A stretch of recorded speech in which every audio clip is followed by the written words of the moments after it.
Hello everyone! Kumusta po kayong lahat dyan? So for today's video, panibagong araw, panibagong pag-asa na naman. Today, I would like to extend my gratitude to say thank you so much po Lord for all the blessings na ipinagkaloob niyo po sa akin. Hindi man po tayo pinalad sa mga ibang bagay. Mayroon naman ako mga hindi hinihiling po sa Kanya, pero ibinibigay po sa atin ng ating Panginoon.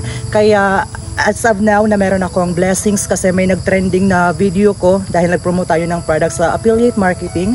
Naka-earn tayo guys ng another 2,000 pesos guys. I can't really imagine na makaka-experience ako nito kasi diba for that single video nag-trending siya tapos maraming bumili ng product natin sa pag-affiliate marketing. So in just 24 hours lang, so kagabi tapos pag kita ko kanina ng aking earnings, meron na palang 2,000 pesos na na-earn dahil po sa commission natin sa TikTok. Kaya Lord, maraming salamat. So now, syempre yung blessings na meron tayo is kailangan ko po talaga siya gamitin sa napakagandang pamamaraan, which is yung aking purpose dito ay makatulong sa family ko po talaga. Lahat ng ginagawa ko po dito ay hindi po para talaga sa akin, kundi para sa mga magulang ko, para sa pamilya ko at saka sa mga kapatid ko. Kailangan ko silang matulungan guys. So hindi pwede na magmukmuk ako, hindi pwede na tumigil ako dito sa platform po na ito. Hindi pwede na makita nila akong nanghihina, hindi nila ako pwedeng makita na nalulungkot.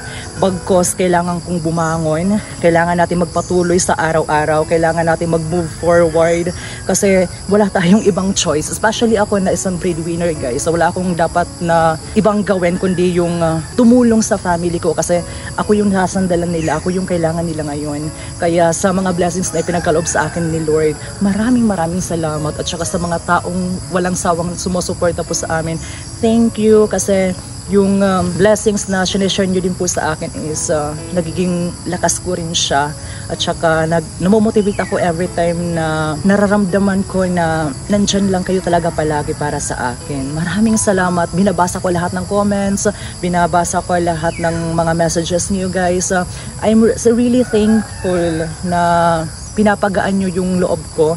I am really thankful na mas na-inspired ako na gawin yung mga bagay na tama para sa family ko tsaka sa mga kapatid ko. Kaya ngayon, samahan nyo ako para pumunta ng bayan. Bibili natin to guys ng mga paunahing pangailangan po namin.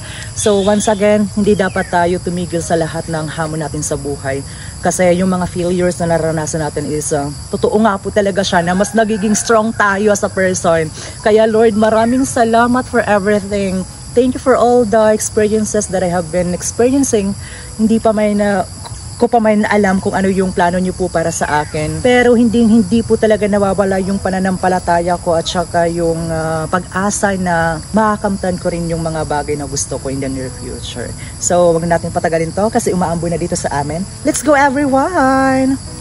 Wow! Ay! Alam na doon na. Uy, ano ito? Magkano ka mo? Tapos na. Ayan.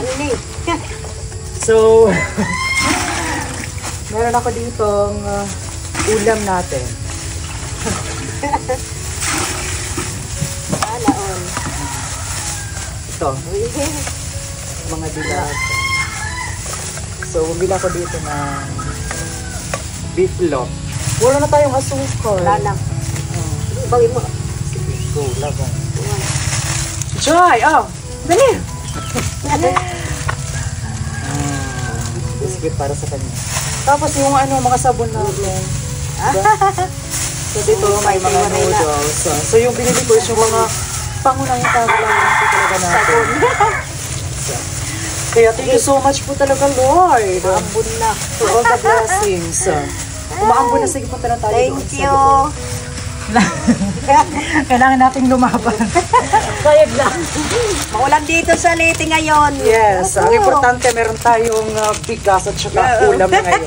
Thank you, Lord. Thank you.